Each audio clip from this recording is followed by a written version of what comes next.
안녕하세요. 김영준의 야구야구 김영준입니다. 놀란 라이언에 대해서 알고 싶다는 요청이 있어서 오늘 시간 준비를 해봤는데요. 좀 더 자세한 내용은 제가 예전에 썼던 레전드 스토리 제 포스트에 올라 있고요. 그리고 어제 밤에 쓴 기사도 참고해 주시면 좋을 것 같습니다. 전에 김병현 위원이 저와 류현진 선수 해설을 했을 때 류현진 선수 피칭은 재미가 없다.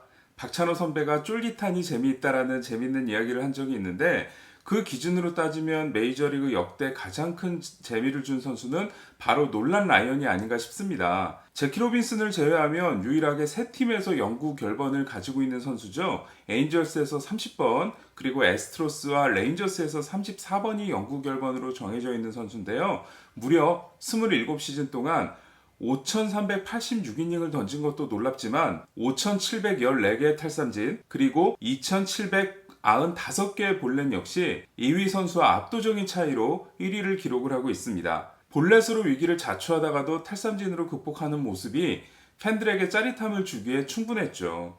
그 때문이었는지 1999년 지금도 기억이 나는데요. 당시에 올 센츄리 팀을 미국에서 뽑은 적이 있어요. 그때 정말 치열한 팬 투표가 벌어졌었는데 제 기억으로는 롤란 라이언이 99만 표로 97만 표에 샌디 코펙스를 제치고 1위를 차지한 기억이 납니다. 어쨌든 그만큼 라이언과 코펙스는 미국 분들이 정말 좋아하는 투수들이라고 할 수 있겠습니다.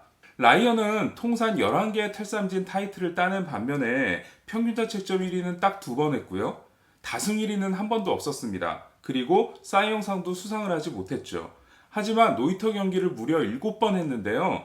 역대 2위인 샌디 코펙스가 4번이니까 무려 3개 차이를 보이고 있습니다. 우리가 잘 알고 있는 로저 클레멘스, 페드로 마르티네스, 그렉 매덕스, 톰 글래빈, 존 스몰츠, 마이크 무시나 이 선수들의 승수를 합치면 1716승이 나오는데 이 선수들 중 누구도 노히터 한 번을 하지 못했거든요. 라이언이 기록하고 있는 통산 피안타율 2할 4리는 2000이닝 이상 투수 중에 역대 1위에 해당이 되거든요. 샌디 코펙스를 1, 2 차이로 제친 차이인데 하지만 코펙스는 2000이닝 투수인 반면에 라이언은 거의 6000이닝 가까이를 던졌습니다.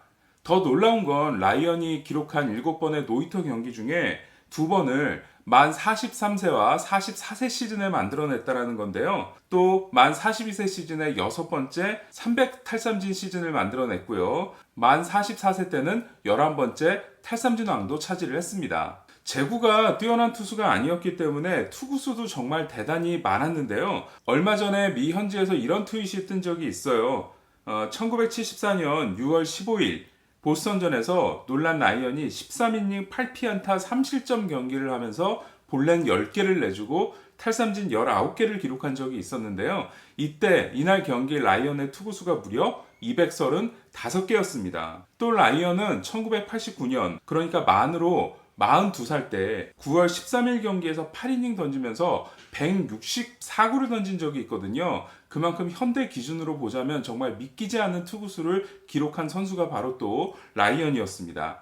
라이언이 더 대단한 건 그의 저서 피처스 바이블에 보면은 본인이 1980년부터 1988 시즌까지의 평균 패스볼 구속을 적어놓은 부분이 있는데 이걸 보면은 정말 놀라울 정도고요. 흥미로운 부분은 저스틴 벌랜더가 33세와 36세 시즌에 기록하고 있는 평균 구속이 놀란 라이언과 상당히 유사하거든요. 그러니까 우리 시대의 놀란 라이언이 저스틴 벌랜더다 이렇게 생각하시면 될 것 같아요.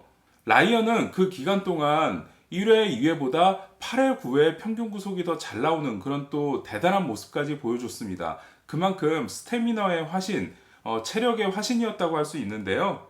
라이언의 평균 구속을 지금 기준으로 보면 그리 놀랍지 않을 수도 있습니다. 하지만 상당히 흥미로운 내용이 있어요. 제가 MLB 핫토크에서 한번 소개한 내용인데 출처는 최민규의 팩트체커입니다. 라이언이 1974년 8월 20일 디트로이트전에서 100.9마일을 기록한 적이 있습니다. 이게 162.4km, 당시 기네스북에 오른 구속이었는데요. 하지만 당시 이 기록을 잰 스피드건은 홈플레이트에서 10피트 떨어진 곳에서 기록을 쟀습니다. 그러니까 쉽게 말하자면 초속이 아니라 종속을 찍었던 거죠. 그런데 우리가 알고 있는 피치 FX 스피드건 같은 경우는 홈플레이트에서 50피트가 떨어진 곳에서 측정을 하거든요. 그러니까 홈플레이트와 투수판 사이가 60피트 6인치니까 투수판에서 다시 계산을 하면 10피트 6인치 떨어진 곳에서 측정을 했던 거고요. 라이언 때는 그 공이 50피트 6인치를 날아온 지점에서 측정을 한 겁니다. 그만큼 구속차가 생길 수밖에 없는데, 따라서 라이언이 그때 던진 공을 피치 FX 기준으로 환산을 하면 무려 108.1마일이 나옵니다. 이건 피치 FX 시대 그리고 스태캐스트 시대에도 한 번도 나온 적이 없는 구속이죠. 최근에 유행하고 있는 스태캐스트는 조금 더 측정 기준이 다른데요. 스태캐스트는 공이 투수의 손을 떠난 바로 그 지점에서 재기 시작하거든요. 그러니까 피치 FX보다도 구속이 더 빠르게 나올 수밖에 없어요. 저는 개인적으로 그런 경우에는 투수의 익스텐션에 따라 달라지기 때문에 익스텐션까지 고려를 해서 봐야 되거든요. 그래서 스태캐스트보다는 피치 FX 기준이 조금 더 낫지 않을까라는 생각이 들고요. 국내에서 PTS 데이터를 제공하고 있는 스포츠2i의 경우는 피치 FX 데이터인 걸로 알고 있습니다.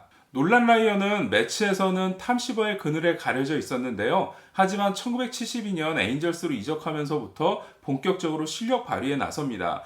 팀의 변화, 그리고 에인절스에서 신경 써준 부분도 있지만 라이언은 결정적으로 달라진 계기를 1972년부터 시작한 웨이트 트레이닝으로 꼽고 있어요. 그때까지만 해도 메이저리그에서 투수가 웨이트를 하는 경우는 거의 없었다고 하더라고요.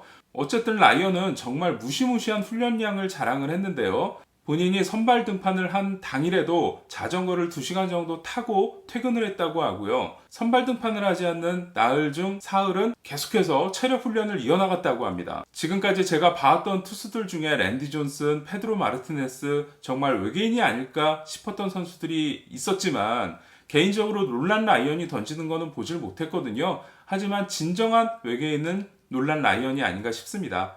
저는 오늘 여기까지고요. 다음 시간에 또 찾아뵙도록 하겠습니다. 앞으로는 조금 더 다양한 주제를 다루도록 하겠습니다. 그럼 다음 시간에 또 뵙도록 하겠습니다. 김영준의 야구야구